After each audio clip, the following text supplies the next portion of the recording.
This episode is brought to you by mParticle, the API to every marketing and analytics platform. With mParticle, you don't need a lot of SDKs bloating your app. I don't even know what that means. It's purpose-built to help brands solve modern data challenges, and mParticle's customer list is a who's who of brands such as Airbnb, Spotify, Hulu, Postmates, and Venmo. Visit mparticle.com/decode and learn how mParticle can help your business simplify its app and accelerate growth. This podcast is also sponsored by GoCD, an on-premise, open-source continuous delivery server by ThoughtWorks. GoCD gives you complete control of and visibility into your deployments across multiple teams. To learn more about GoCD, visit gocd.io/Recode for a free download. Recode Radio presents Recode Decode, hosted by Kara Swisher, powered by digital media. Hi, I'm Kara Swisher, executive editor of Recode. You may know me as the person who asks the geniuses at the Apple Store to explain quantum physics, but in my spare time, I talk tech, and you're listening to Recode Decode, a podcast about tech and media's key players, big ideas, and how they're changing the world we live in. You can subscribe to Recode Decode at itunes.com/Recode Decode, and while you're there, leave us a review. Today in the red chair is Ron Johnson, the founder and CEO of Enjoy, which is a personal commerce company that hand delivers tech products to your home.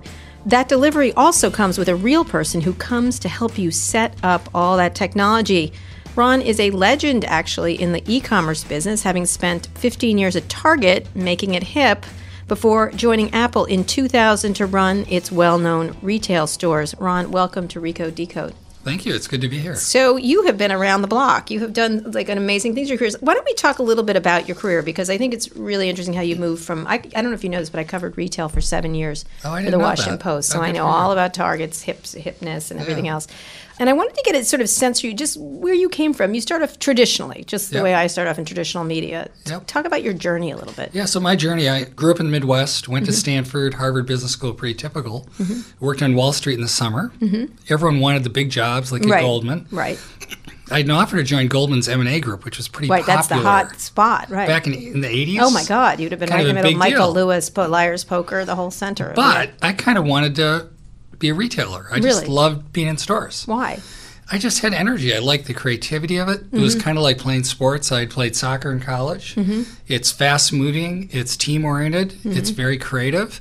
But we forget, if you go back to the mid-'80s, retail was kind of like the high-tech industry today. It was. Crate and Barrel. That's where all the venture capital. Right. There was no big-box retail. Right. Mickey had just reinvented the Gap, so specialty retail was just being invented. Sure. So retail was just exploding.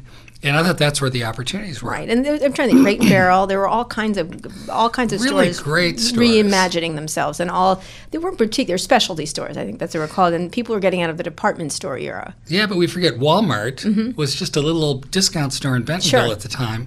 They hadn't gone to everyday low price yet. They hadn't implemented their POS technology. Sure. So I've been around a long time. Yeah. So you decided to go into retail, and why did you went right to Target? I went to Mervyn's. Oh, Mervyn's. My first job. Well, remember, Mervyn's was the darling of the industry. They were. Target had acquired them to get a West Coast presence, to get in this new idea of promotional department stores. And I just wanted to be with a high-growth company I could learn. The idea was very simple. Most of the people going in retail were college grads with an MBA from Harvard. I thought as a pretty smart guy, if I put my head down. And retail had leaders that were pretty young. And so I thought it was a great path to a great career. Great career. So you started off doing what? Unloading trucks. Unloading trucks. At the back of house, unloaded trucks. Got a chance to get to the sales floor. Got to check people out in the men's department. Right. And then I moved into headquarters after about a year. Right. And I was a distribution person. Then I was a buyer in boys, and then a buyer in women's, and then a divisional merchandise manager. So hitting all the... Learning about merchandise. And then from Minneapolis, I was turning about 30, and I decided to go back to Minneapolis, where I joined Target. Right. And Target was just becoming big. Right. And so I joined there as a toy buyer, and then I became a divisional in clothing, and then I took over the home areas. And that's where I probably had the biggest impact. So what was happening then? Talk about what was happening, because Target really shifted itself really dramatically through marketing and through product selection and all kinds of stuff that made it sort of, again, the hip place to It was. shop. Well, in the 90s, remember, all of the discount stores opened the same year, 1961. Target, Walmart, Kmart. Wow. They were regional. Retail used to grow regionally. Right. And now it's different with online. But there were 10 discount stores. In 1987, Walmart hit the hammer on pricing and went to low price. They started to win. No one could compete with them. Right, everyday low price. Everyday low price. So Target made a strategic shift, led by the CEO at the time, a really smart guy named Bob Ulrich, said, we're going to go upscale.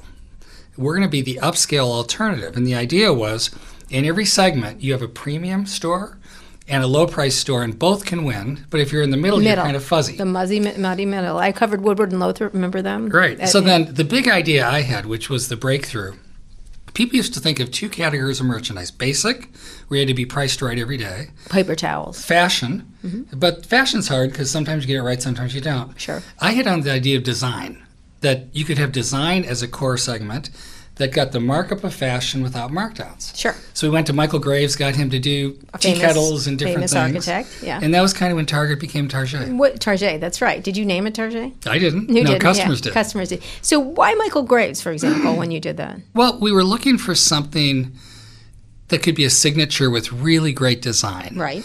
And in the 1980s, he had done a tea kettle with an Italian design company called Alessi that became the it item. Every hip kitchen in New York had a Michael Graves singing whistle tea kettle on its counter. Did 1 million of these at $150 one year. So the idea was, if we're in the home area, what if you could take design and put in great design at a Target store at a real value? At a valued price. So we brought out a tea kettle, I think, at $25. Right, which is expensive. Well, at the time, our highest priced tea kettle was $9.99. Right. But we had to convince people, but we believed that most young families needed to shop value, but they didn't like to be at Walmart. To be cheap, right. So how do you create it a fashionable thing to do? And back in the 90s, everyone said, hey, I got that at Target. Right. It was kind of socially hip and cool to buy your kids' clothes. So it wasn't just Michael Graves. Started with Michael Graves. Started with Michael, then went on, we got Calphalon cookware to come from the department stores down to Target. At the time, down to Target. Right. See, we forget, there was a big change back then. Premium products were only sold in premium stores. The moderate stores, the discount stores, only had access to low-price merchandise. Or their own merchandise. Or their own. Right. Target bridged that gap because we became hip enough that Calphalon and different types of people started to come to Target. Bodum, different people. How did you convince them? How did you convince them? It just Well, you had to do 2 things. You had to say, one, we're going to treat you well. We're not going to discount. We're going to move to everyday price. So I converted the entire home area to everyday pricing back in the 90s.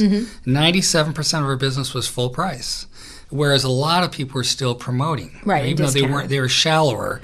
But because we treated their products well, we worked on presentation, we treated the gondola as a canvas, and we tried to make like paintings on these things. Right. And also the stores look good. They had a very strong red and white look. They had the design element. Clean, bright, happy, energy. It was a different feel. Right. So I'm not cheap. I'm cheap, but I'm not cheap. Yeah. Walmart, you feel like you're in a warehouse and you do the picking. Right.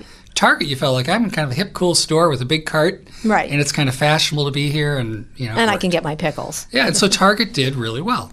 When I was at Target, the stock went up 12 times during the period I was there. And you lived in Minneapolis. Lived in Minneapolis. Yeah. And then Steve called. Minneapolis was great. Hard to get people to go there because of the weather. Impossible to get them out. Great families, great schools, great parks, nice people, good community service, lovely place. So you were at Target getting a lot of attention, changing retail. And again, there were a number of retailers like this that were sort of down, like Pottery Barn redid itself, if you remember how cheap Pottery Barn was. There was a whole bunch of companies doing this. Why? So Steve Jobs found you. He found me. He decided if Apple was going to win on innovation, it had to control the last mile. It had to have its own stores. Now, it was a interesting choice because Gateway had 300 country stores selling PCs to the 95%. Right. And they were closing the stores. And Steve goes, I want to open stores. Right. But Steve always had great intuition. So he found me. And I was at a point, I'd been, basically doing general merchandise retailing for 15 years. You kind of get pegged in. I was a merchant, and I was always going to be a merchant. And I might be lucky and rise to the top, but I'd never get to do. Could be the CEO. But I'll never do store design. I'll never do real estate. I'll never go hire the people that work in the stores. So by coming to Apple, Steve was going to let me design, develop a retail strategy for Apple. And I thought that'd be really What did you fun. think when he called you? What did he say? Hi. Oh, no, someone called for him, and I went out and met him one day, and I remember sitting up there on a Monday in his conference room, or waiting for him. In Cupertino. And he was late, blah, blah, blah, and all of a sudden this He guy... was busy speeding somewhere. Who knows? Driving But his car this and guy badly walks by. I parking it. remember seeing this big knee with a torn pair of jeans, and it was Steve. He said, "I'll be right back," and so we sat down that night from 6 till about 8, and it went by in an instant. We just clicked from day one. I love Steve. Yeah. What was the concept from your perspective? Did he have a concept that he wanted you to implement, or did he he wanted you to come stores, up? and he said it was so funny. He said we hit it off really well. He said to me, "Well, he goes, why don't you do this? It's Thanksgiving weekend coming up. Why don't you write down a little bit what you would do? How would you approach retail? Tell me about it." So I went back and I wrote up this 10-page thesis of why Apple should do stores, what they should be like, blah, blah, blah. And I get the call, "Hey, can you come back?" And I came back, and at that time met Mickey Drexler, met the ET Was at on Apple. the board. And then I was going to meet Steve at the end. And I walked in and he goes, "Hey, thanks for coming back." I said, "Glad to be back." And I said, "So what'd you think of my thesis?" He goes, "Oh, I didn't like it very much, but that's okay. Let's talk." What didn't he like about it? That's Steve. Yeah. He offered me the job that day. Wow. So I met him once. So you thought it was finished, and then... It was funny. But if you look back, if you were to take that out, it's pretty much what the playbook for the Apple stores were. So the thesis was exactly... It was what great. And I what think was it your was right central thesis? The central it was probably one of the thesis- greatest retail victories in a long time. I'm trying to think The of central thesis is if Apple was going to do it, it had to be bold. Right. It had to do something different. So when I was meeting with Steve that second time, we were in now the boardroom, and I said, "Steve, how big is the brand?" Right. And he said, "Really big." And I said, "Well, then, is it bigger than the Gap?" And he said, "Much bigger." I said, "Then we need a store to be as big as the Gap, because otherwise people are going to think we're in a small idea." Right. So we look around and go, where's the product line? He goes, "On the table." That was it. That was it, because we had 2 desktops and 2 portables. And so we could fit our product line in On a table. 36 square feet. Right. We went and built 6,000 square foot stores. Right. But that enabled us to design a unique store. We could create sections about what you do with the Mac, not about the products. We had movie sections and music sections and on, and photography. But not enough product to really... There wasn't product, Yeah. but we then made half the store devoted to service, like the Genius Bar and training. And that was because we said if someone's going to switch to Mac, they got to know we stand behind it. Right. And then we put the store as this really interesting decision in shopping malls, which everyone thought that is absolutely idiotic. Right. Because shopping malls get frequency, and it's for things you buy all the time. You buy a Mac every 3-4 years. Sure. Why would you pay that rent? So why? Because we didn't believe people would go 10 miles in their car to go see an Apple store. Right. But we could they maybe did. even walk 10 feet out of their way. To go into the mall To store. go in. They're in the mall anyway. Right. So all they need is a 10-foot decision to walk in a store. We got really lucky because in 2000, we forget it's only 16 years ago, Sure. 97% of America was on dial-up internet with time AOL. Yeah. So they come to the Apple store and they're going to meet somebody. What do? Well, there was no smartphones. You're starting to get online. You want to check your email.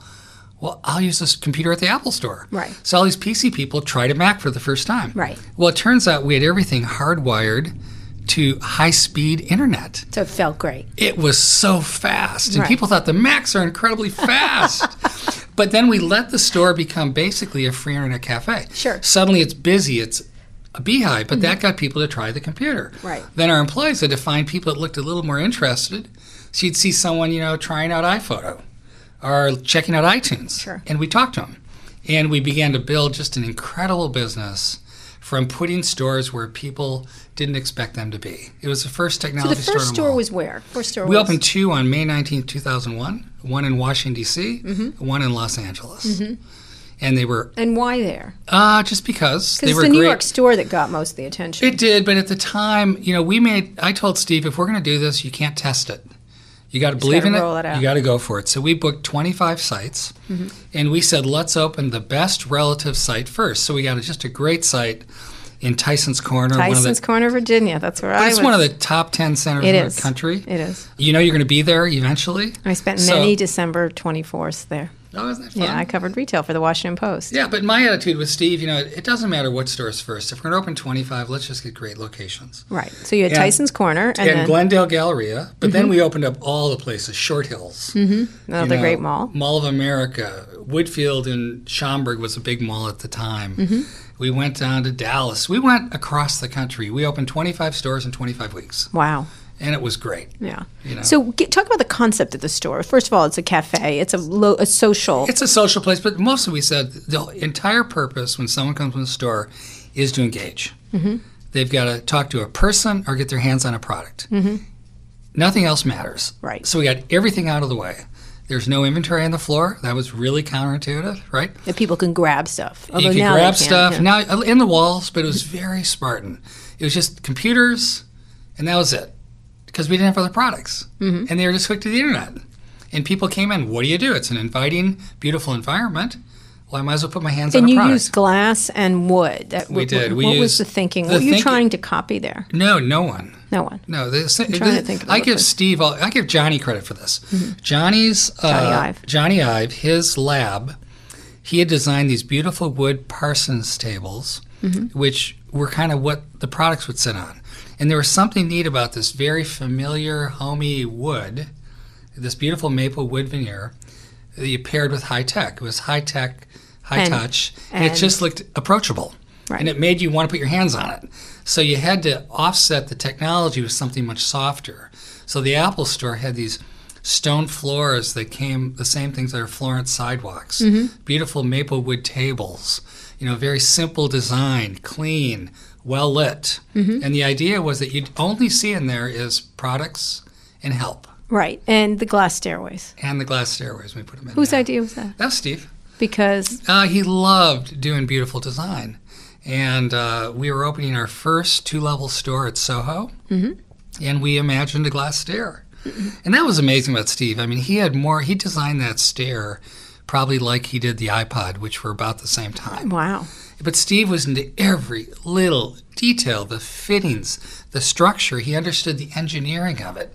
Steve was so incredibly smart on so many subjects. That was the amazing thing about him. What about the genius? When you just referenced it a lot, but that you had to feel like you were, putting the genius thing in was genius. The idea that it was also turned out to be great. Yep. The idea there was very simple. And I said, let's take help and make it center stage. Right, rather than, the annoying help guys. Don't hide it. Don't hide that you need help. You're switching to a Mac. You're going to need help. Technology's hard. That's what people think. And so just like a fashion retailer would take the back wall and put their big, video screen, we put in a bar. And the idea behind the bar was create a place that's really friendly. Think of getting a drink.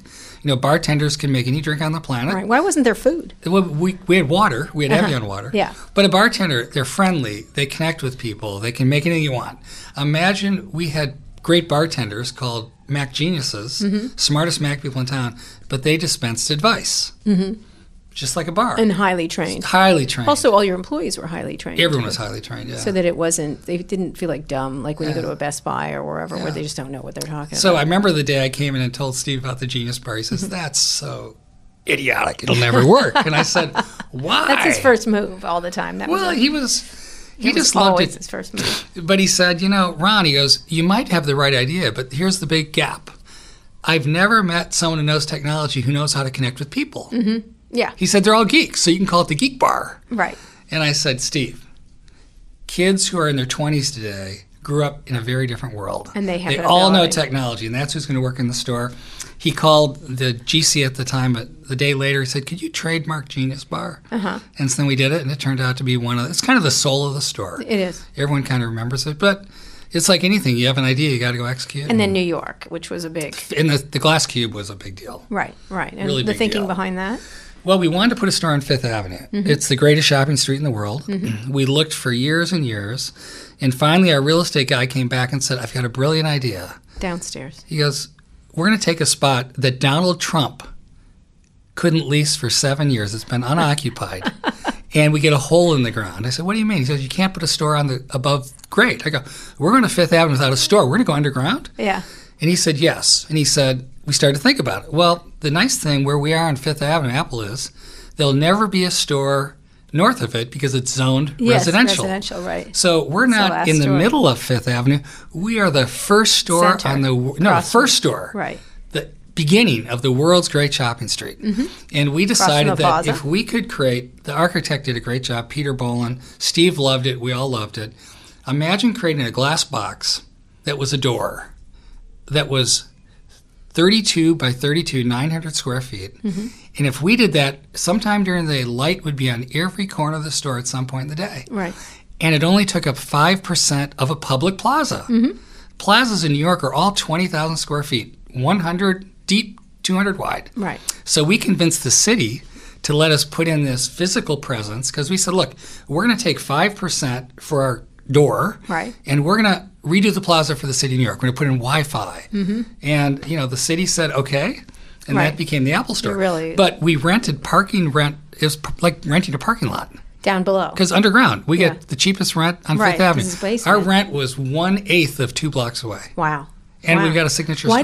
Why was Donald Trump in charge of? Well, he owned the building. So Donald owned the General Motors building for a number of years, and then he sold it to a guy named Harry Macklow, who was our landlord. We rented from Harry, mm-hmm. but this spot had been unrentable for 7 years. Right, and Donald didn't think of an idea for it? No, he didn't. Yeah, no. But, he's a smart guy, but it's, that's where I give Steve so much credit. That he said, he could have said, Apple's on the top of the world now. It's approaching 2005. We should have a big building like Louis Vuitton right at 57th mm-hmm. and 5th and mm-hmm. be a signature store. But he understood that doing something beautiful, simple, giving back to the community could have more power. Right. And, a few years later, the Apple Store is the 5th most photographed thing in New York.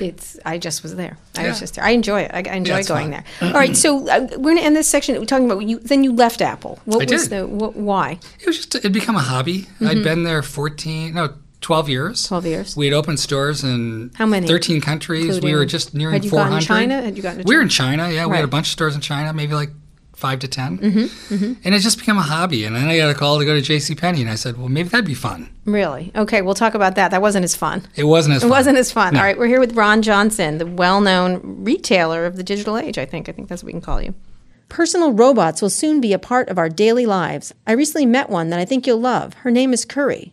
I really enjoyed meeting Curry down in Silicon Valley. She's adorable, she runs around, and she gives you her opinion. She's full of personality. She'll make a great companion for your home. She recognizes faces, so she'll get to know you, your kids, even your pets, even if they don't want to be recognized, such as my cat named Lovely. You can communicate with her. She listens and responds with expressive eyes and her cute language of beeps and chirps. Curry moves around freely. She'll learn the layout of your home and knows to avoid obstacles like your cat. And she's a great help to have around. Have Curry check on your kids, your pets, and whatever else you want to have checked on at your house when you're away. She can keep you company, too, following you around the house and playing this podcast, which I think is the best use of any robotic device. She'll even be your eyes and ears while you're away, showing you what's happening right from your phone. You've got to check out Curry. She's available for pre-order at heycurry.com. That's HEYKURI.com. Go to heycurry.com today. I'm very excited to tell you that Recode will be doing a series of live podcasts at the South by Southwest Interactive Festival in Austin, Texas. On Friday, March 10th, Peter Crofty will be interviewing Glenn Beck for Recode Media. On Saturday, March 11th, Lauren Good and I will be talking to longtime Silicon Valley entrepreneur Mary Lou Jepson on Too Embarrassed to Ask. And on Monday, March 13th, we'll be doing a live taping of this show, Recode Decode. I'll be talking to Tim Simons and Matt Walsh from the cast of HBO's Veep.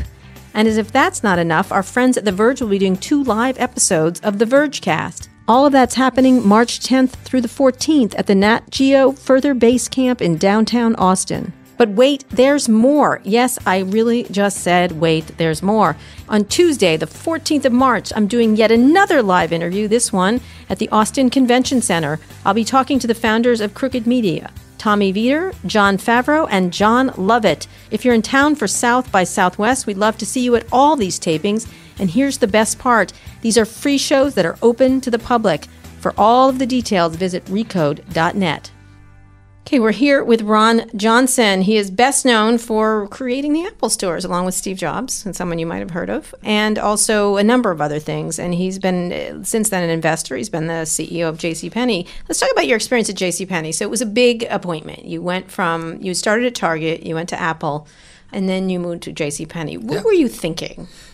A lot of people ask me that question. Yeah. No, I just was inspired by the challenge. I've always liked to take on big challenges. Mm-hmm. People didn't think Apple could do stores. No, they didn't. And people were thinking, department stores are pretty tired. Yeah. But I kind of thought... Especially discount department stores. Wouldn't it be great if you could reinvent a department store? Mm-hmm. And I was led to believe that that's what the board wanted to do. Mm-hmm. And I kind of got talked to about being a board member. And then once I met with them about being a board member, they said, would you become CEO? I thought about it. Steve said, don't you dare. If you want to be a CEO, I'll find you a great company. Why did he say, don't you dare? He thought it was silly to go to a company that's kind of got the wind in its face, not the wind at its back. Sure, that's declining. And he just wanted me to go a place that I could flourish at. Mm-hmm. And he didn't think that would work. Because he was right. He just didn't think it was right. Right, okay. And Bill Campbell tried to talk me out of it, a bunch of times. My wife didn't want me to go. Mm-hmm. Nobody wanted me to go, but I did. There you go. Why did you just want to be CEO? I just wanted to take on a big challenge. And I thought I had a vision. How many stores did JCPenney have? They had about 1,000 at the time. Right, so enormous, famous, iconic retailer. Iconic, great footprint. Sears and them are probably the two. And one of the remaining department stores. There had been 60, as you know. Right. And now there were 3. Macy's. And then it was basically Macy's, Kohl's, and Penny's. And then, you've got a couple smaller... Like Marvin's and the others, yeah. Well, they were gone. They were on, but yeah. But it was smaller things like a Bloomingdale's, which is 60 stores. Sure. Nordstrom. There are others. Mm-hmm. But the traditional mainline department stores were 3. Mm-hmm. And I just thought... I had this belief that while they could... They had to find a way to appeal to a young customer. Mm-hmm. And to do that, you had to be bold. Young people don't like promotions. Young people shop at H&M, and it's everyday low price, and you just buy when you want, and every time's good. You need to have great merchandise. Like when I was at Target, when we went to everyday pricing, we got all these great new brands to come in. Mm-hmm. I said, let's just go modernize JCPenney. Right. And I thought that would work. And the board said, that seems like a good idea. And I said, it's really hard, though, because that first year, when we take off all promotions, our sales are going back. We're going to drop 15%. Right.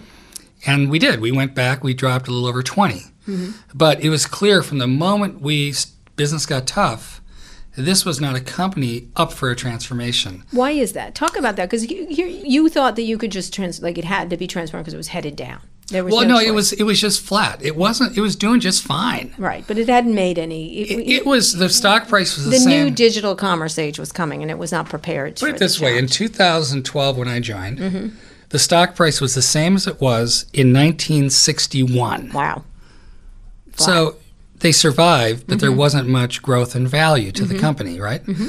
And so my feeling, they have a big footprint. Let's go create new value. Did they understand e-commerce, or did they No, they were about their IQ on e-commerce was probably comparable to others, right? Which is to say low. But they had Walmart was pretty aggressive. It wasn't a problem. They were actually pretty good because they had a catalog for a lot of years, so they had people shopping online, out of stores, and so they could transition to an e-commerce thing. But the big issue that happened there is, and this is what I learned. This is what Steve's instincts told him. Transformation is really hard. Mm-hmm. Apple in 2002, sales went down 38% when we switched to OS 10. But Steve understood you have to do that. Sometimes you have to go backwards. Lots of others. Have to go backwards to go forward, right? Same thing here. You de-promote for a year, then you start building back a business with a new customer, a new experience. As we went through it, it became very clear employees didn't like it, investors didn't like it, the board was not comfortable. So after a year, I said, look, if you want to do a U-turn, the sooner you do it, the better. But I'm not going to do it because I don't believe in that old model. And the board accepted my resignation in April, 15 months after we did the transformation. Right. I left. I learned a lot of lessons. They went on. Tell me some of the lessons you learned. I learned you've got to, one thing is take your time. I went way too fast. In 3 months we changed. What did you do? We changed the pricing. And we didn't test any messaging. And we ran a really, on hindsight, insulting television ad that got attention, but it kind of insulted people who had shopped at the store and felt very loyal.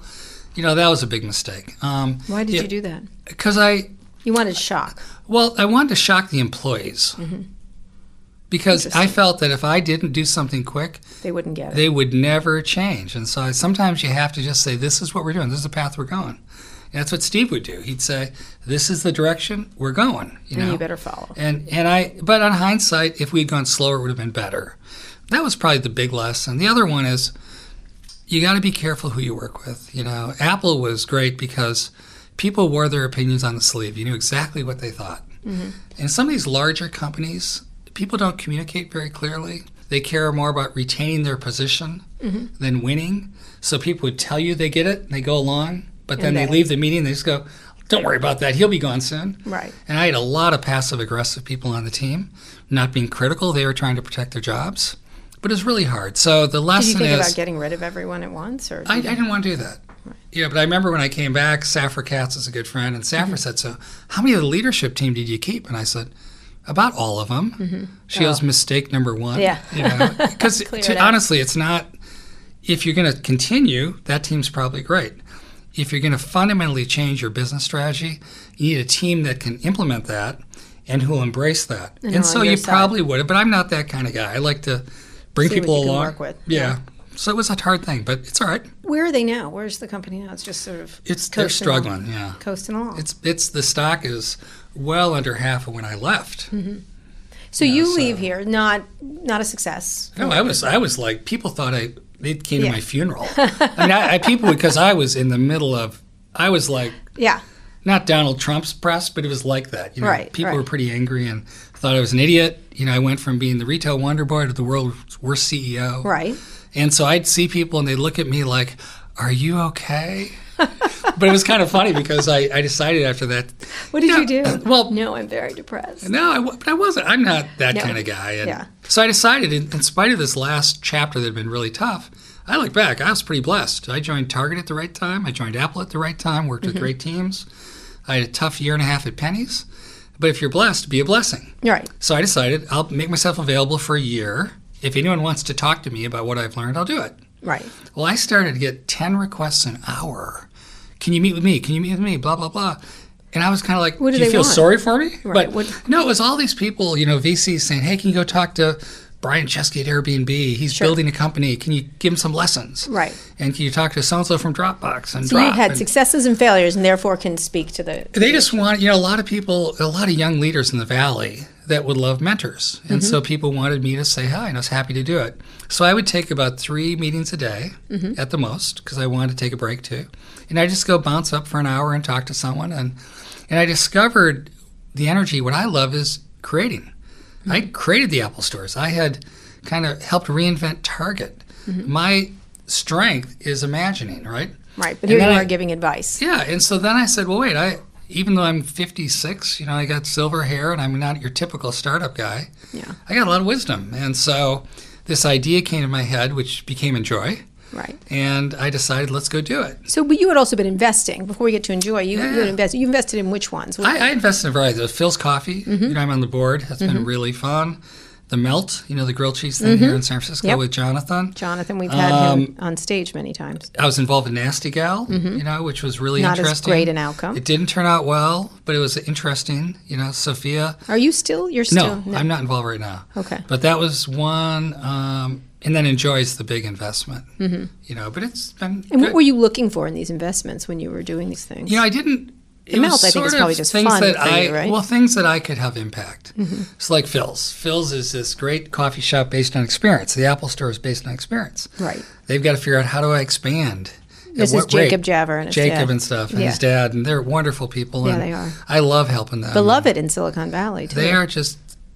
And also competing with a lot of internet people are investing in Blue Bottle and there's all the kinds others. of coffee, but it's kind of fun. But to me, it's if I can add value, somehow my experience could apply.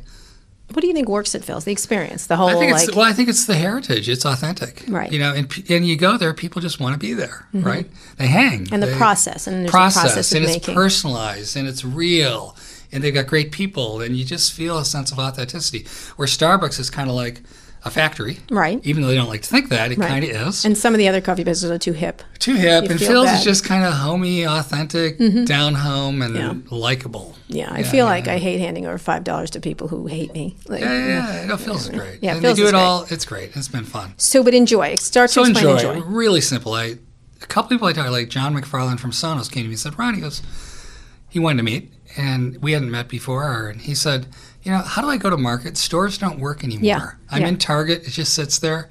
Best Buy takes That's an arm. a hard sell. Sonos is a hard sell because it's complicated. It is. And Best Buy takes an arm, a leg, a foot, a toe, and they want more every year. Right. They're expensive. I can't get people to buy online. I said, just go directly to the customer. We're moving into a delivery world. Why don't you just bring it to their house from online? Don't ship it to them. Bring it to them and teach them how to use it. He said, that's a good idea. And he came back and said, too expensive. We don't sell enough to be able to afford to train people. I said, to bring each products to the people. Right?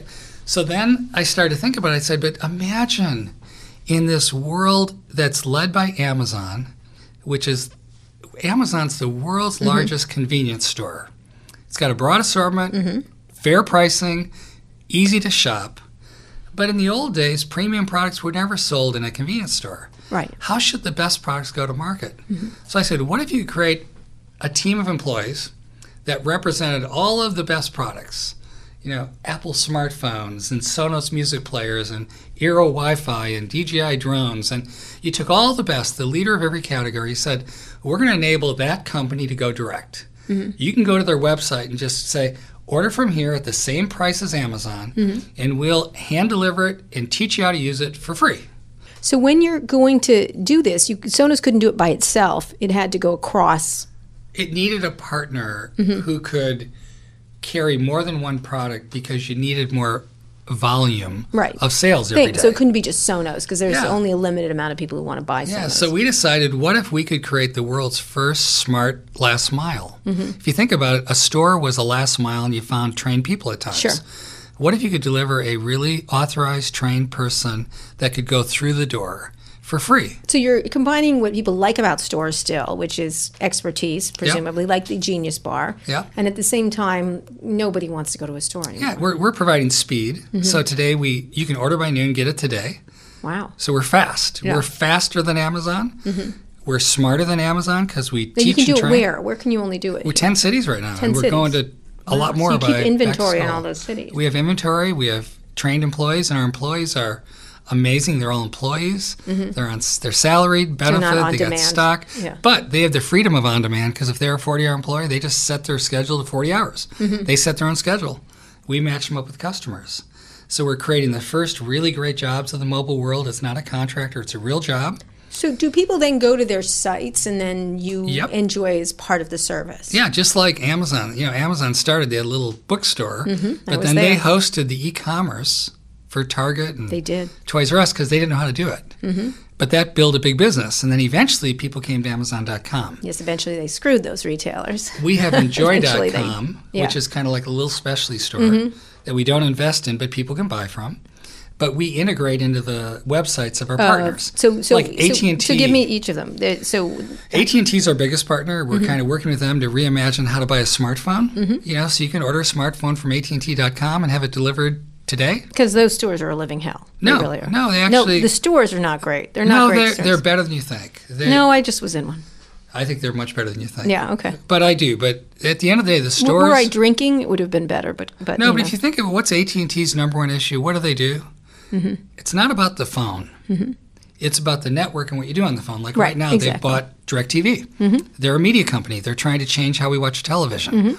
Well, if they just ship a product online and it lands somewhere. Your phone, yeah. It's like what do I do with it? What like Amazon would deliver it. No, just a box. Right. You don't get to talk to them about DirecTV. Right. So once every 2 years, you got to take the time to have a conversation about everything new you can do on your phone. That's what you did in the store. That's what a smart last mile can do. So there are certain products for which it's more important to deliver a person with the product than to just deliver a product. Think of Apple. They got all these services. That's their biggest growth segment. Wouldn't it be great to talk to them about Apple Pay? Let's sit in your kitchen and load all your credit cards. And now, let's do you have Apple as a client? We do Apple as a client on Enjoy.com. We're not talking integration with them, but they're a partner. Sonos is a partner, DJI, and then we do all these cool startups like the June Oven, you might know. No, I know them. They're fascinating. And Navdi, turn by turn. And Magic Leap's a big partner. I spent a lot of time down in Florida with Roni and the team, but they're not launching yet. No. But so we're trying to helping the greatest and the latest. And so these are products that people do need extra help with too, that they do need to be introduced to. They do, but... And then say with AT&T, you can upsell them on other things. Yeah, but even your smartphone, people need help. Yeah, absolutely. People don't know how to connect it to their Sonos. They don't know how to do their Bluetooth in the car. So what do you do? So this is free. How do you make money? Well, the manufacturers give us a fee for every delivery we do. I see. So you get a VIG. Yeah, we get a little, and what happens though, because it's so expensive to sell through a store, because the store has to pay rent and depreciation, all those people, you're not busy, we're a lot cheaper than a store. I see. So but then what's amazing, our smart last mile starts to make money for the manufacturer because nobody returns anything when it's set up and working. I see. They save in returns. Nobody calls the call center because they talk to us. There's no fraud because we're face-to-face. Your credit card fees are lower if you buy And finding qualified people to do this? Piece of cake. There are 20 million people in the mobile economy. More people work in the mobile economy than work in stores. Right. And so they don't want to work in stores. Well, yeah, they want to work. They want freedom. Right. Right? But they're all working kind of not-so-good jobs. So if you've been working in an Apple store forever, it might be fun to make your neighborhood your store versus the physical store you work in. So how much money? You've raised $30 million? Is that right? No, 80. I think 80. 80 now. 80 now. I thought it was 30. So, and that's from all kinds of people. And where do you imagine it going, that you could do this with everything? Well, we're starting in electronics, like Amazon started in books, right? And we're proving our model. We're 2 years into it. Where else could you go? Anything. Fashion, beauty, banking. Oh, bring in a bunch of pants. Wellness. No, think of it. Any place where your purchase counts and you want to reinvent the experience. So a store in your home is what could be a store in your home. Which people used to do that, trunk shows. Do you remember But those? it only works for the premier products. If you're into low-price products, there's not enough margin or volume. You don't need help with your paper towels. And they don't need it. But if you Right. think about it, if you're a premier brand, think of Apple. They take pride in thinking it through the entire way, from the manufacturing to the customer experience and Right, onboarding. to the box, to everything. Yeah, and they're not going to want the thud. And so if you're a premier company, you got to figure out, how do I compete? Well, we're a lot cheaper than a physical store, so you're always better off than going to the store. And by moving service from where you buy to where you use, you change the game. So how do you prevent these companies from doing it themselves? Well, if they want to, they should go ahead and do it, but it's really hard. Yeah, that's interesting, because in food there's a lot of this going on, where like premier restaurants are using, there's all kinds of services. Delivery service. But but remember, they're all dumb delivery. I mean, all of them are basically disrupting delivery. Right. We are personal commerce. We're delivering a person with the product to provide help. There's a big distinction. No one understands it. We're a smart last mile in a world of dumb last. FedEx is the Pony Express, and it's dumb. I mean, in today's world, FedEx is And slow. here it is. It may get stolen. We're dropping it off. All that. And, it's like a phone. It's probably the most expensive purchase many people make all year. It matters. So when you talk about the idea of the Pony Express, that's an interesting concept, like that it's just that people want more. You do have, this can only be on high-end purchases, right? Or That's people all who we have care money. about. But if you look at the industry we're in, the top market share player has 40% of most categories. Such as, like drones, 60%. like DJI, right. Apple had 90% of the iPod. Right. AT&T has 33% of the smartphone market. Apple has 40% of the smartphone. So if you represent the best, so you could go into these Samsung televisions. You could go into a lot of things. A lot of products you go into, right? Yep. But you wouldn't say would you work for Best Buy or not? No, never. Not at Only all. for the manufacturers. Manufacturers, right? See, what we're trying to do, remember, the world's going to Amazon. Think about Amazon. Which we're going to talk about next. It is, but in 22 years, they've built an $80 billion e-commerce business. And it's disrupted the heck out of the industry. In the next 3 years, they're going to add 80 billion more. So someone has to. If they're 20% of your business today, it's going to be 40 in 3 years. Right. At some point, that's a problem. And you need to reach the consumer. You need to find it. And so what are your options? Stores? You can open stores, but there are no stores that sell electronics but Best Buy. And they're expensive. So you got to figure out. And not a good experience. Yeah, so how do I go direct? In theory, people all go to the manufacturer's site to look at which product model do I want. Why not just take them right from the homepage to the customer's home? That's what we enable. Because we compete on today. We're faster than going to a store. You can get it from us faster. You can probably arrange to go to the store. And it's a better experience. And we give help. And we give as much help as the customer wants. They get to pick how much help they want. Right, exactly. So what's not to like? It's free. It's fast. So you make money on these, like as you expand category after category. So really, you're a service business. We are a high touch experience. We're an experience business. Yeah. We deliver experiences. A smart butler. Yeah, and we've got unbelievable NPS. We have the highest NPS ever measured. What's that? What is NPS? A Net Promoter Score, where customers give you grade. Right. Yes, that's right. Yeah. We're the highest organization I believe ever measured. Mm-hmm. And you could judge your people on reputation and the Just skills. like Uber. We get feedback from every customer, customer. what their grades are, what they thought of the person, and they always mention by what name. What products would you love to get? What would you think that wouldn't be impossible? I think we can get... I can think furniture. I could think... No. I just think... Right now, I just want to... Electronics. I just want to learn and do it well with electronics. Electronics. The whole connected home is a wonderful dream. It'd be great, but it's hard. Most people don't know how to do it. Right. No, nobody does. But we're going through doors. And so we set up Sonos, and we tune their room, and we introduce them to digital music and show them subscriptions. And they do multi-room, and it changes their lives. And it's really fun I just had do. a similar experience just putting a TV in Best Buy, put it in the thing, and I still had 90 questions afterwards. And I'm pretty savvy. And you're everyone. Oh, it was worth every penny. It cost a lot of money for them to put it in. But ours is free. Oh, all right. Well, next time. That's pretty good. Yeah. Yeah, no, amazing. Imagine you can buy a product, have it delivered anywhere you want, your home, your office, Phil's Coffee, today, by a really smart, trained person for free. And installation too? And we'll do all the install for the product that you need. Now, we stay away from heavy install. We try to stay away from wires. Right. So we're not doing TVs yet. Right. But most of our products are mobile. It's like a smartphone. Right. And how do you work this? And how do you work it? And drones must be an interest. How do you find people who know how to use drones? Oh, all our find people. Like an 11-year-old? No, it's our favorite product. But so when you have a drone visit, we take you to your neighbor park, and within 20 minutes, you're flying your drone. Right. And you're just sitting there learning People how to do need it. that because they basically ruin these drones You immediately. can break them easily. But it's fun for our employees. Yeah, so they can do that. Yeah. All right, so you've raised all this money and you're just going to keep just building it out, correct? We're just slowly, and not slowly, but we're just going to be really methodical. Because you don't want to be really owned by anyone because you want to use lots of products. Like I just want to build a great company. Well, Amazon could actually buy it. We care about two things. We want to create great jobs and reinvent personal service in the digital world. Okay. All right, when we get back, we're going to talk about Amazon, the impact of where online retail is going, because it's really shifting rather quickly. It seems as if Amazon's dominating everything, but you may have some other thoughts. Yeah. We're here with Ron Johnson. He's one of the creators of the Apple stores. He worked at JCPenney, Target, and now he has a new company called Enjoy, which is personal service of right now electronic goods, but other things, that last mile store. This episode is brought to you by mParticle, the operating system for mobile marketing and analytics tools. Success as a content or commerce company these days requires you to have a great mobile experience, but the operational complexity is enormous. Legacy web solutions don't work for mobile, and native tools require lengthy integrations, which mean a lot of overhead, risk, and complexity. That's why you need modern data infrastructure built for the mobile era, where APIs are becoming the primary storefront for brands. mParticle makes it simple to collect data once and integrate all of the tools required to run your mobile business successfully at scale. To learn more, visit mparticle.com/decode. This podcast is also brought to you by GoCD, the on-premise open-source continuous delivery server created by ThoughtWorks. With GoCD's comprehensive pipeline modeling, you can model complex workflows for multiple teams with ease. And GoCD's value stream map lets you track a change from commit to deploy at a glance. GoCD's real power is the visibility it provides over your end-to-end workflow. So get complete control of and visibility into your deployments across multiple teams.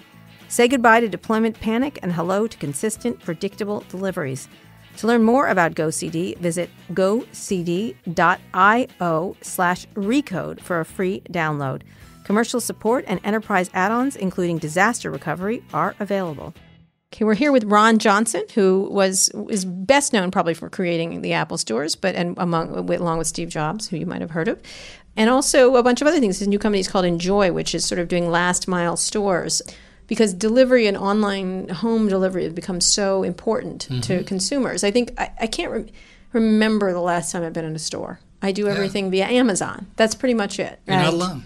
And sometimes, every now and then, I'm in a store because I'm interested in looking at things. But talk about that concept of what's happening. Because you're doing something that's taking what's already a trend, which is everybody likes things delivered to their home, and you're adding a special thing to it, which is lacking, is that the box drops on your front porch. And as long as someone doesn't steal it, you just get it, you open it up, you collect boxes, essentially. Yep. Talk about where it's going. Is that just never going to change again? Is retail over? Well, no, because retail is still the majority of places we buy. 90% plus is bought in stores. But retail's got to wake up and figure out how to get people back in the stores. So how do you do that? Because the online business is a bad business. You can't make money. You think about it. You price it at the same as you price in the store. But now you got to do all the logistics. Right. In the store, the customer does the logistics. Right. They drive to the store. They do the last mile. They look around. They do the wander picking. about. They bring it to the register, and you transact. That's much more profitable than having to do all that work for them, right? And so the problem is so many of these retailers said, oh, to compete with Amazon, I got to figure out how to get online. Right. So they invest money into online. Well, that's nice to do, but the more you sell online, the less people come to your store. When people buy online, they only buy what they need today. Right. When they go to store, you buy what you need, but you pick up something else. You see something. And you buy something else. You get a higher average transaction. There's not great merchandising online. That's what I used to always talk to Jeff Bezos about. I'm like, you can't merchandise online. It's really they can hard. offer you suggestions, and they can say, if you bought this, I've never done that. Like, Right, it's really but that's where I think online is the most amazing convenience. right. Amazon's for the consumer. world's largest convenience store. They make it really easy to buy something you need with Alexa. It's easier all the time. But that's a part of what we buy. There are a lot of things for which the purchase matters, right? And that's where the stores can win. You know, so if you go to Stanford Shopping Center now, you can't even park. Right. You know, everything's reinvented.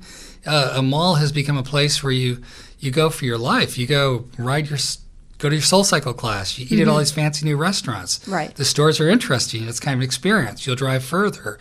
So retail's got to reinvent that experience. So talk to get about the people back to things store. they have to do. So they put SoulCycle things where you have to physically be, although there's Peloton, and you don't have to go anywhere. You just don't have to leave your house. they're in the mall too. Yeah, they you know? are. That's true. No, They're but in I that think mall. here's what I'd think. If I were running Walmart, I think it's going to give Amazon a run for its money. Okay, tell me why. Because everyone they keeps earn, saying that. And well, they never- earn $15 billion a year. Amazon earns $3 billion. Right. They got more cash. Yeah. They've got the physical footprint, which is like a warehouse network, right? They've got a large customer base. They have access to all the merchandise. They can price lower than Amazon if they want to, because they got a lower cost structure, right? And so Walmart could compete really hard. So it's interesting to contemplate. To me, Amazon has this program called Prime. Right. That locks people in, and they Which have a we lot love. of benefits, $99, and they add services all the time. And that gets you such incredible loyalty, you always buy from them. Imagine if Walmart had its equivalent of Walmart Prime. So why hasn't But it it? offered benefits online and in store. Every time you come to the store, you get free food. Right. You get a discount on your purchases. You develop all these benefits. So why hasn't it done that? I don't know. Well, none of them have. Well, here's why. I don't think they understand.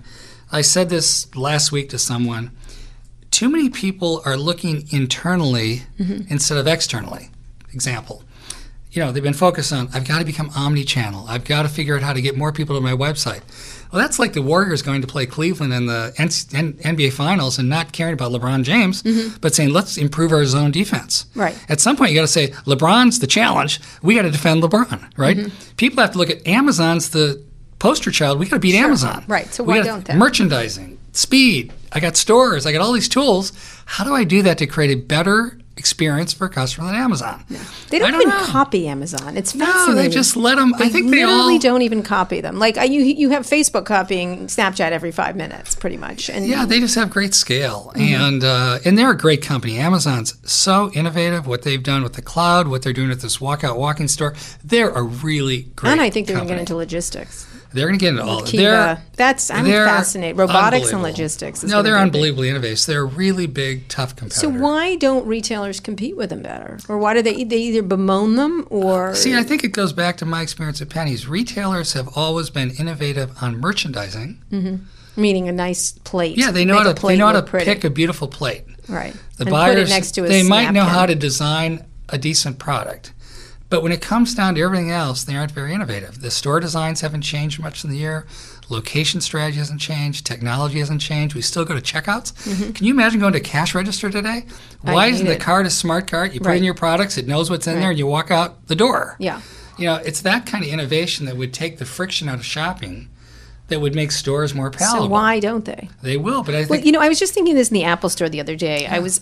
They don't know who I am when I walk in, and I wish they would. I do too. Why don't they know who I am? Like they could. Exactly. No, before I was leaving, that was our number one program. They still don't. Yeah, no, I want you to walk in and say, who are It's my Kara. friends at the Apple store? Right. You know, I've worked with Matt when I had my Mac repaired. I worked with Mary when I bought my iPod. And I can walk in and I know if Mary's working or Matt's working. And I want Matt and Mary to know Kara's here. But not just that, Kara's here. Because Kara's here. I've bought through our companies. Like I was just thinking, I was sitting in there the other day, and I've bought at least $100,000 of equipment. It's got to be like if you add it all up over the years and years and years, and through my business and personally, like a lot of money spent at Apple. And then there's this kid like sexting over to the right and something I want to look at. And I'm like, why does he get to do that and get the same amount of attention? I'm happy he can go do that if he wants, or someone's doing their email, or and I like that experience for people. But why aren't I getting extra special attention? It should ping them the minute. It should. I agree. So stores should do that. Well, they might be working on that.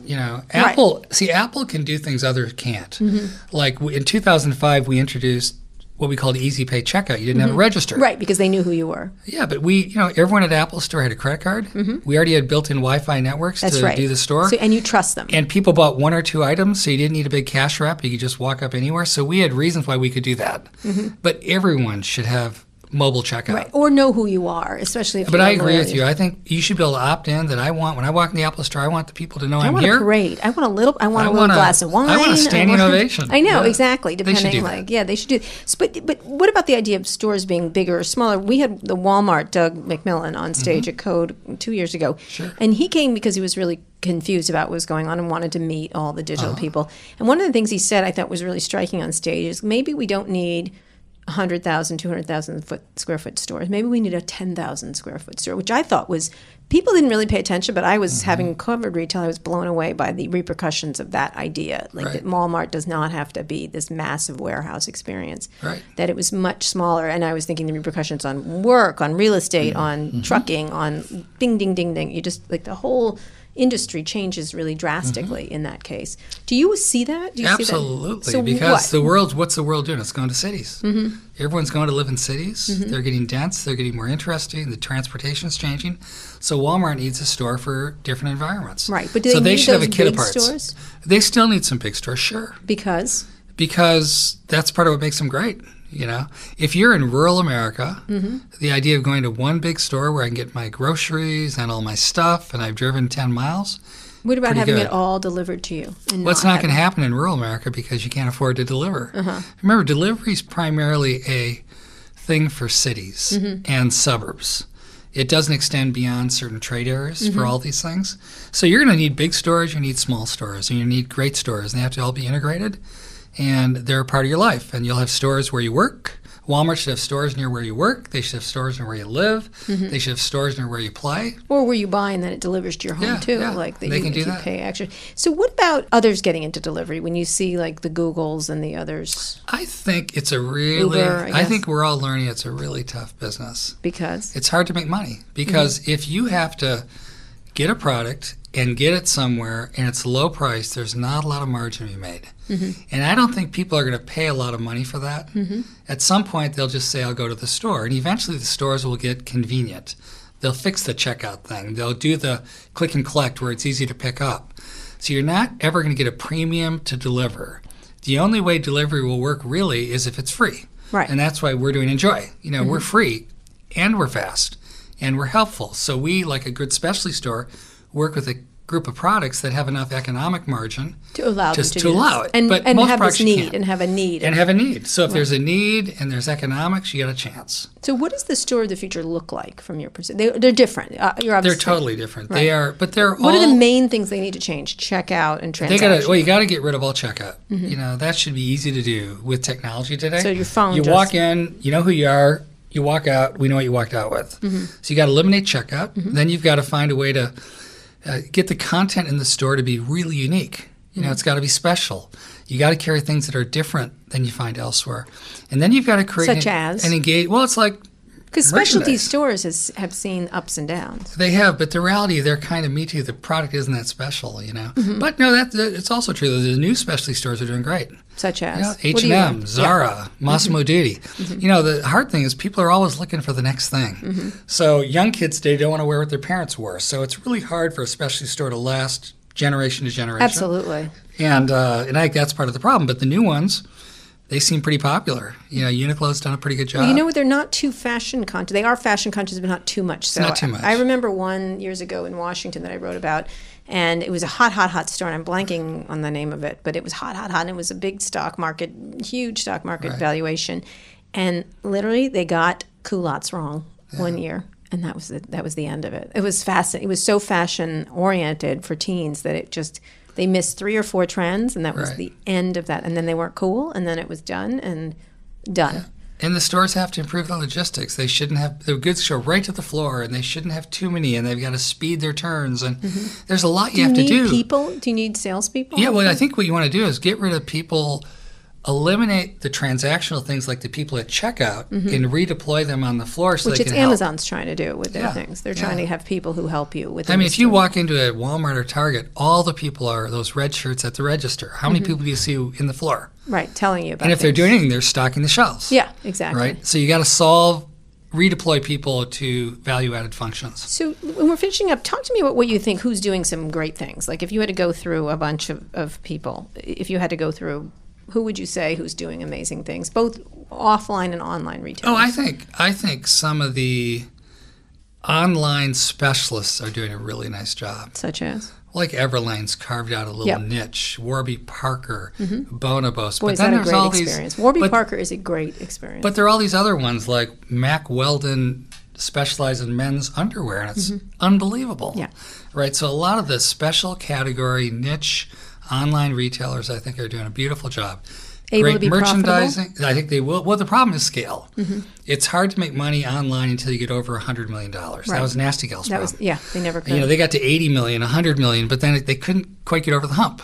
So that's the challenge. Were going into retail stores a problem for them? Was that a mistake? No, that was actually a good thing. The stores were incredibly productive, right?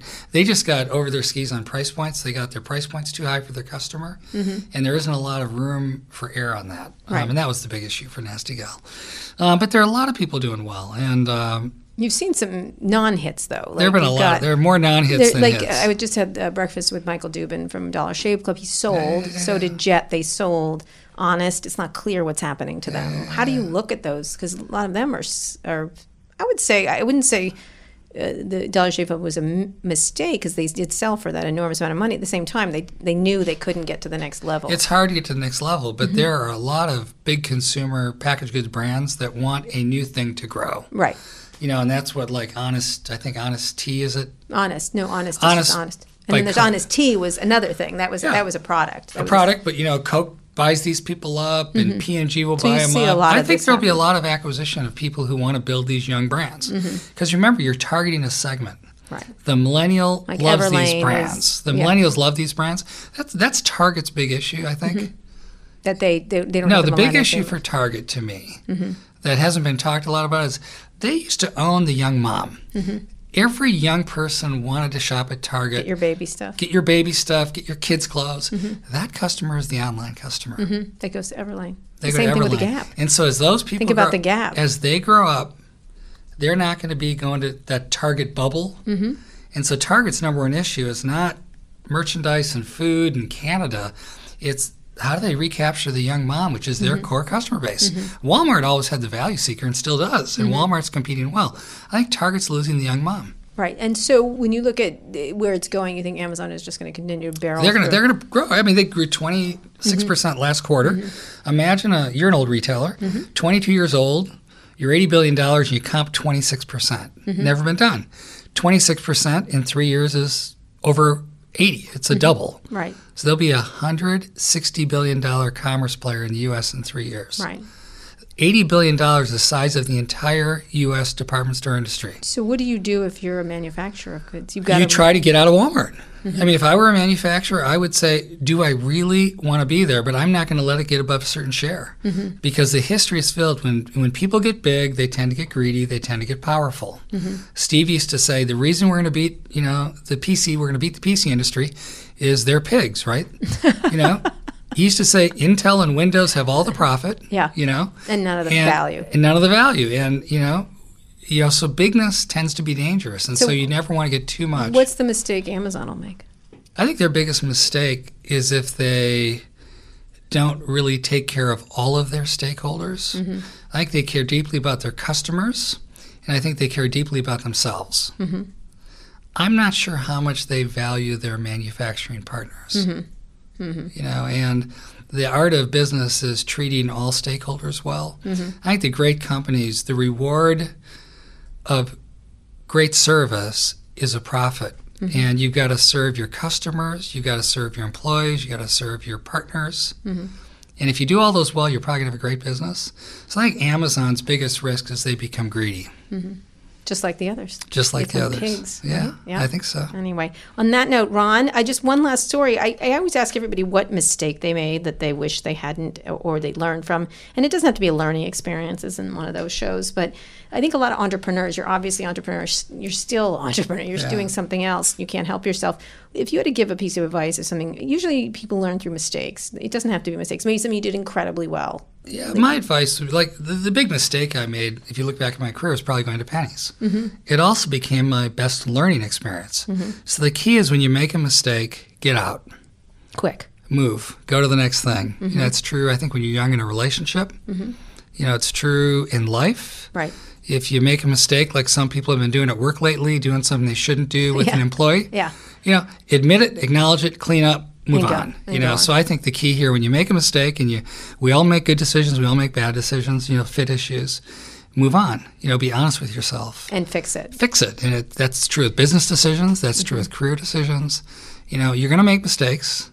Learn and move. But keep moving. Where would Steve Jobs be today? What would he be doing? Oh, Steve would still be running Apple. He loved Apple so much. I mean, that was his life was his family who he loved and Apple. Yeah. And those were his twin loves, and he'd still be loving them to death. Yeah, yeah. He designed better earbuds, I'm sure of it. I still like them, but they're still pretty ugly. Anyway, Ron, thank you so much. It's been a fascinating conversation. We're here with Ron Johnson. He's one of the creators of the Apple stores. He worked at Target and JCPenney, and also has a new company called Enjoy, which is last mile service. It's just come fix my stuff. Well, it's the first smart last mile. You know, I wanted to send Walt around as a TV show, him showing up at people's houses and fixing and yelling at them and stuff like that. That would be a hysterical TV show. Anyway, thank you so much. I really appreciate you coming by. Thank you. If you enjoyed the interview as much as I did, be sure to subscribe to the show. Be the first to listen to future episodes or catch up on previous episodes, including some really fantastic interviews I've done with Rent the Runway CEO Jennifer Hyman, Benchmark investor Bill Gurley, and AOL co-founder Ted Leonsis, just to name a few. All those interviews and more are at recode.net/decode. Now that you're done with this, why not try one of our other podcasts? Recode Media with Peter Kafka comes out every Thursday. On Fridays, I host Too Embarrassed to Ask along with Lauren Good of The Verge. And on Recode Replay, you can find audio from our events like the Code Conference, Peter Kafka's Code Media, and Jason Del Rey's Code Commerce. Thanks for listening. Thanks also to Digital Media, which distributes the show. This has been another episode of Recode Decode. Remember to subscribe to the show and leave us a review at itunes.com/RecodeDecode. I'll be back here on Monday with another great guest. Tune in then. For companies to succeed today, they need builders, and builders need tools that allow them to innovate. The problem is, most cloud vendors don't offer the range of tools builders are looking for. Amazon Web Services is the leading cloud service provider, giving builders the reliability and security they need. AWS pioneered cloud computing over 10 years ago to help any business, from the smallest startups to the biggest global enterprises, create their own applications and manage their workloads. By listening to what customers want, AWS is adding more features and services than any other cloud provider while consistently reducing prices. So if you'd rather focus on creating a business instead of an infrastructure, check out podcast.aws. Learn how AWS can help you build a better future today, and let builders build. Builders build. Builders build. Builders build. Builders build. Builders build. Builders build. Builders